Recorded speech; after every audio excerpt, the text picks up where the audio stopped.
Good evening.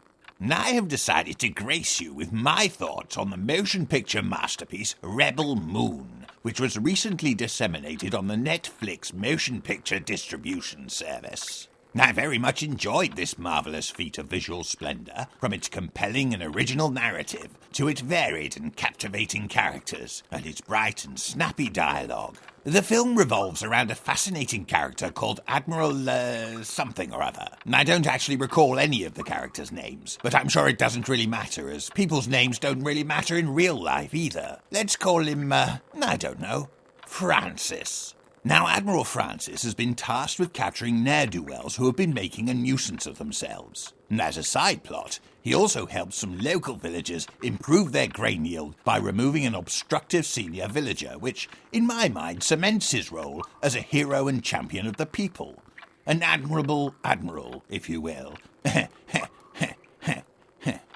Sadly, the aforementioned band of ne'er-do-wells prefer the chaos of suboptimal farming techniques and a lack of administrative oversight. To this end, in a series of wisely vague and mercifully glossed over scenes, they recruit a gaggle of idiotic and vile gangsters to oppose Francis. In the motion picture's climax, the baddies appear to defeat Admiral Francis, throwing him off a very high platform. They then return to the farming village to presumably disrupt the harvest and generally inconvenience and aggravate the locals. And that appears to be the end of that. But the makers of this motion picture have a trick up their sleeve. They upend the expected outcome of the film with what I like to call a narrative swivel. In a wholly original and never-before-seen cinematic device, it turns out that our hero, Admiral Francis, is not actually dead. Or maybe he is. I'm not really sure. Anyway, some fascinating characters with impressive headwear restore him to his former glory so he can live to fight another day. And in another cinematic first, the motion picture ends before the Admiral can make his triumphant return to the battlefield,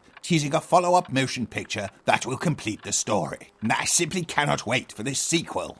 With its stunning visuals, meticulously layered original plot, deep, well-rounded characters, and inventive use of regional accents, I can confidently say that Rebel Moon is the greatest and most influential motion picture of all time. And I consider myself something of an expert, as, to date, I have seen almost 9 motion pictures. I say almost 9, because I had to give up on Citizen Kane because of its distractingly unrealistic use of ceilings. Rebel Moon is an objectively superior motion picture to that Citizen Kane drivel. I predict that we will see elements of Rebel Moon, this masterpiece of modern cinema, duplicated in other motion pictures for decades to come.